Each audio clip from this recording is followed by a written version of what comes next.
Hello दोस्तों and welcome to टेलीटशन।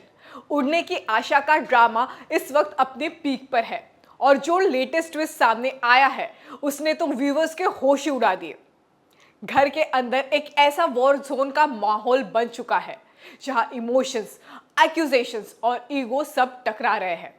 साइली और रिया के बीच अब छोटी छोटी बातों पर झगड़ा होने लगा है, जिससे दोनों किसी एक चिंगारी की तलाश में हैं जिससे पूरा घर जल जाए। दोनों के एक्सप्रेशंस, उनका सरकाज़म हर एक सीन में इतना इंटेंस है कि स्क्रीन से आंखें हटना मुश्किल हो जाता है।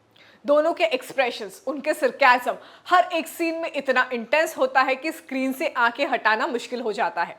साइली जो अब तक कामली सब कुछ बर्दाश्त करती थी, अब हर पॉइंट पर रिया को जवाब देने लगी है और रिया भी बिना किसी चांस के साइली को प्रोवोक करने के लिए लगातार कोशिश करती है। रेणुका जो इस फैमिली ड्रामा का साइलेंट इंस्टिगेटर बन चुकी है, अब ओपनली साइली के अगेंस्ट स्टेटमेंट देने लगी है। इन ट्विस्ट तब आता है जब परेश फाइनली सब कुछ देखकर चुप रहने से मना कर देता है। उसका पेशेंस टूट जाता है जब रेणुका एक बार फिर साइली के साथ डिसरिस्पेक्टफुली बिहेव करती है। रेणुका का गुस्सा इतना अनकंट्रोलेबल हो जाता है कि वो साइली के हाथों से दिया गया दूध का ग्लास तक फेंक देता है बिना किसी रीजन के। साइली की आंखों में पहले शॉक होता है, फिर दर्द और फिर एक डिसीजन कि अब बस। वो सीधा रेणुका से पूछती है, आपने रिया को समझने के लिए क्या किया था? सिर्फ मेरे कैरेक्टर पर बोलना आसान है, लेकिन अपने बेटे और बेटी के डिसीजन के लिए कब जिम्मेदारी लोगी? ये कॉन्फ्रंट्रेशन घर में ऐसी तेजी से घूमती है कि सब लोग शॉक हो जाते हैं। परेश भी रेणुका से पूछता है, आपका प्रॉब्लम क्या है साइली से? वो हर वक्त घर के लिए सोचती है।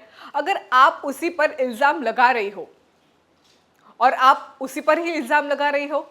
इस बार साइली सिर्फ एक बेचारी बहू नहीं, एक एम्पावर्ड और सेल्फ रिस्पेक्टिंग वुमन बनकर सामने आती है। उसके डायलॉग्स में गुस्सा है, लेकिन उसके डायलॉग्स में गुस्सा नहीं बल्कि एक सच्चाई होती है जो सबको सोचने पर मजबूर कर देती है। रिया जो पहले रेणुका के हर कदम पर साथ थी, अब कंफ्यूज होती है। वो देख रही है कि घर का बैलेंस खत्म होता हुआ नजर आ रहा है और साइली को टारगेट बनाया जा रहा है और वो शायद गलत है। पर रेणुका अपने ईगो में इतनी ब्लाइंड हो गई है कि उसे किसी भी बात को समझने से इनकार कर दिया है। वो हर कन्फ्रंटेशन को सिर्फ एक पर्सनल अटैक के रूप में ले रही है। जब परेश उसे मिरर दिखाता है तब वो भी गिल्ट महसूस करने के बावजूद उस पर ही उल्टा बोलती है।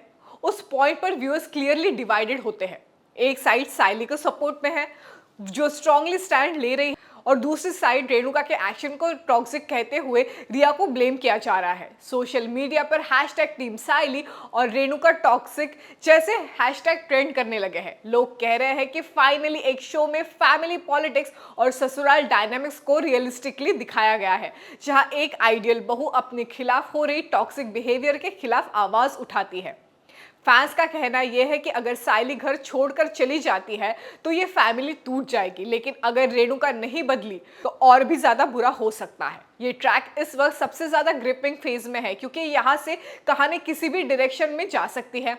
क्या परेश अपनी पत्नी के खिलाफ जाकर साइली का साथ देगा? क्या रिया अपनी माँ के इन्फ्लुएंस से बाहर आएगी? और सबसे इंपॉर्टेंट, क्या रेणुका समझेगी कि उसके ईगो और पॉइजन भरे वर्ड्स इस फैमिली को डिवाइड कर रहे हैं? एक बात तो पक्की है दोस्तों, उड़ने की आशा अब सिर्फ एक सिंपल डेली सोप नहीं, ये एक बैटल बन गया है रिस्पेक्ट और रिलेशनशिप के बीच, जहां साइली जैसे कैरेक्टर्स व्यूवर्स को इंस्पायर कर रहे हैं अपनी सेल्फ वर्थ के लिए खड़े होने के लिए। अगर आपको भी जानना है कि आगे क्या होता है तो आप हमारे चैनल टेलीटशन को ज़रूर सब्सक्राइब करिए।